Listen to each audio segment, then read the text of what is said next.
Hello and welcome to our podcast. My name is Kim and today I am joined by CJ Schaefer and Tad Cornell. And today in our podcast we will be discussing literary adaptations, transmedia, and what the future holds for adaptations such as web series. So our argument today is that literary adaptations presented through transmedia web series provide modern audiences with new ways to interpret obsolete situations from classical literature. It does this by combining interactivity and immersivity, which allow viewers to experience the stories they are watching in ways that are relevant to them.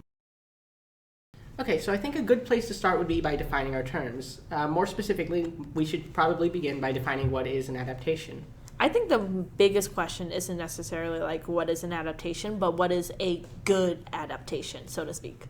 Well, according to George Bluestone, who wrote in a 1957 book, Novels into Film, and this book is the cornerstone of adaptation theory in film studies. He argues that a book and their film adaptation should be viewed separately and not in relation to each other. So as far as a good adaptation of a work is, it doesn't have to be a one-to-one sort of thing. Take, for example, Peter Jackson. With his Lord of the Rings, we love it so much, and it seems to be a critical darling.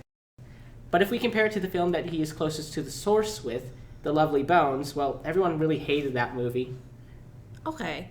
But when we take a look at like other types of adaptation or literary works, right, outside of Lord of the Rings, like, for example, let's take Pride and Prejudice as a good example. There's so many Pride and Prejudice movies out there that it consistently gets adapted throughout the ages, throughout the time, and stuff like that. So that really begs the question of, like, how do we define an adaptation to the standard, so to the current like societal groups, so to speak? When it comes to making an adaptation, I feel like the way to do a good adaptation is to capture the essence of what was going on in the original thing, but while adapting it to something for a modern audience. Okay, that's actually really funny that you bring that up because Raffaella Antonici from the University of Naples actually has a study about Pride and Prejudice, and she literally goes through each timeless movie and compares each individual scene. And each scene, although like the concept is the same from the book, each scene is tailored differently to the audience. So would we say like adaptation changes based on like audience needs?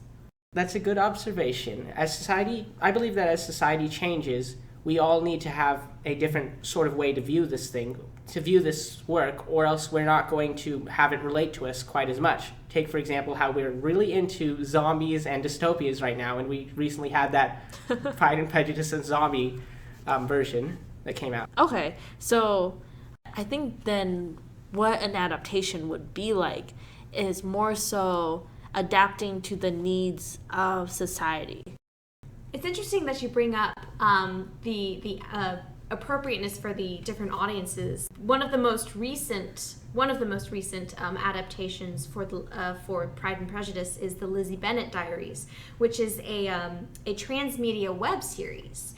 Now it focuses on this, most of the same characters, but it has a lot of differences. It's not a exact adaptation of the book because it focuses on the main character as a modern day woman in grad school, trying to figure out her life, trying to figure out relationships, trying to figure out family issues and stuff like that. And a lot of audiences today really relate to that. Now, before I go on, I should probably define some terms. One of those being web series.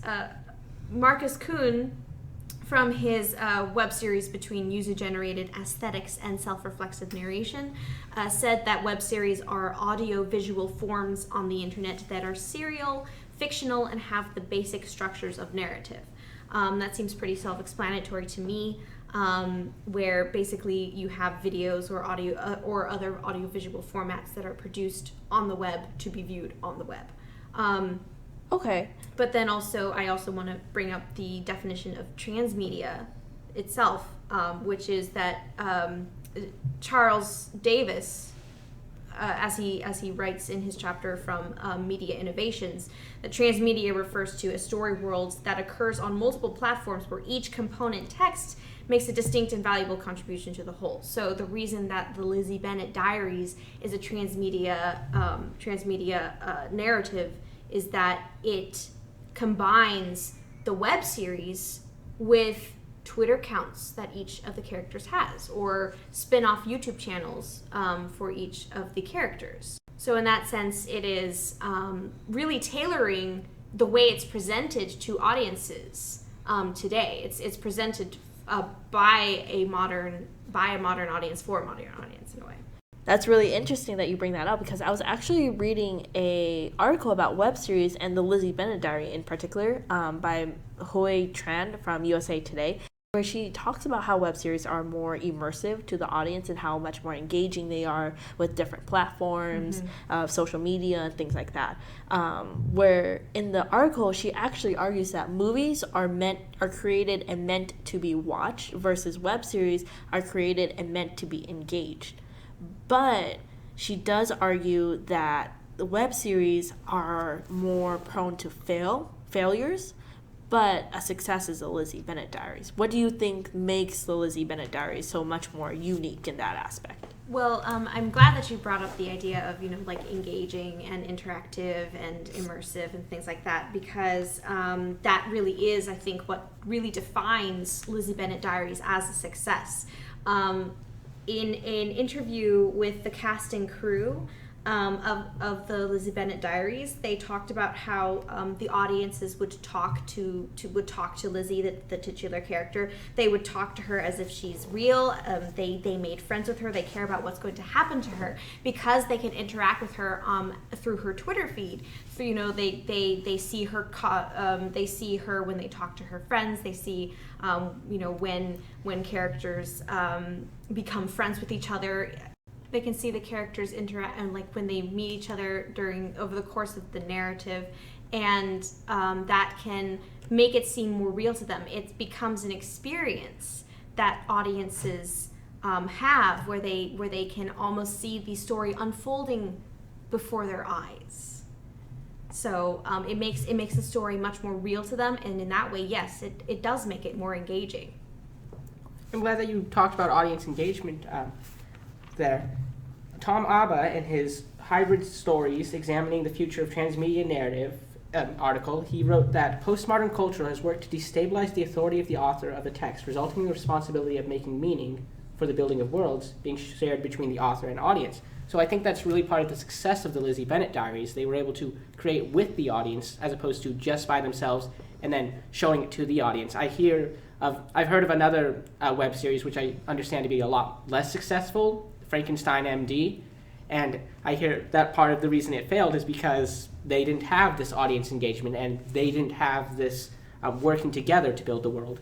I also think it is necessary to also take into consideration about how relatable the web series are to the audience, because I would say that the Lizzie Bennet Diaries, as a college student, right, I can relate to what it's like to struggle through grad school. Well, not grad school, but, college and stuff like that. Versus, if I remember correctly, Frankenstein MD is about a surgeon. I'm not a surgeon. I'm an English kind of major. So that begs the question, though, like, how would you say audiences interact with different literary adaptations? So, like, books, movies, plays, web series. Well, I think that it's important to take into consideration the different affordances of these different platforms. For books and things, those have very particular affordances as opposed to movies, plays, graphic novels. All these different media platforms offer different things. They offer different ways for the audience to engage with the subject matter being presented to them. That's actually really interesting that you say that, because I was reading a study by Christy Dana from Sydney University where she actually states that like adaptations build off of one another, and there's a reason why new adaptation or new creations of of different platforms arise while old platforms are still there. She kind of puts into like a mathematical problem in a way where she adds social media plus film equal web series, or literature plus art equals graphic novels. And I think when you add social media plus film and have a web series, then all of a sudden you have different characters and stuff like that. I'm glad you brought up the concept of merging platforms together, because I think that that's one of the main reasons why the Lizzie Bennet Diaries was such a big success. For example, Elizabeth Evans talks about how the characters are a crucial component in establishing that audience engagement. And so one of the reasons why the Lizzie Bennet Diaries work so well is because it combined the strengths of social media and the vlog style web series, and produced basically a way for characters to have almost direct access to these literary characters. And that's one of the reasons why it was such a big success, because characters were able to connect so well with these characters. I feel like that because of this and because of how it sort of tailors itself to the audience through these uses, or through these tools, it might not be that sustainable. Will Lizzie Bennet Diaries be relevant in 20 years? Or will transmedia even be sustainable? If we compare it to like a movie, Gone with the Wind, for example, we have a timeless movie, but Lizzie Bennet Diaries embeds itself in the time period and with these media platforms so much that I feel like it's not going to be relevant. I, for example, came at the Lizzie Bennet Diaries after it had ended, so I didn't get to have that level of engagement that other audience members had. I did check out the Kitty Bennett Twitter, but it was closed. No one was responding on it anymore. I think the argument, Tad, isn't necessarily whether or not like the Lizzie Bennet Diaries like sustainable or not, but more so is a platform in which the Lizzie Bennet Diaries is made of sustainable or relevant, will be relevant in 20 years. Because Antonucci actually argues that adaptation and transmedia will stay forever, but the question is, will the platforms that develop from these adaptations, will they stay relevant? And how will society build off of these adaptations to come to a conclusion of examining different like classical literature and stuff like that? Yeah, if I could add my voice to that as well, I think also that it's kind of not really a question of whether or not the Lizzie Bennet Diaries is going to be relevant to audiences like 10 years, 20 years from now.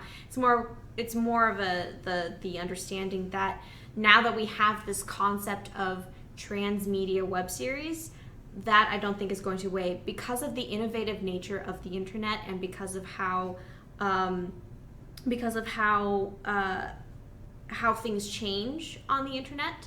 I think that transmedia and web series are just going to shift to fit whatever the internet will be in 20 years.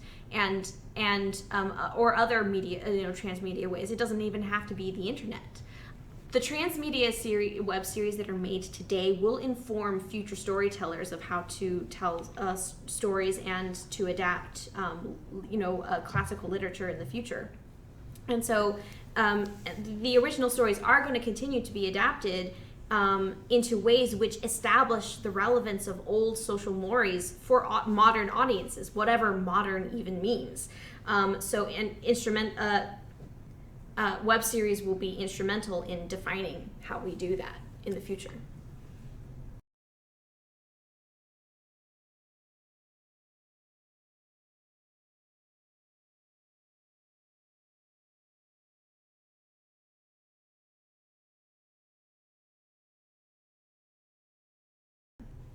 Okay. Transmedia.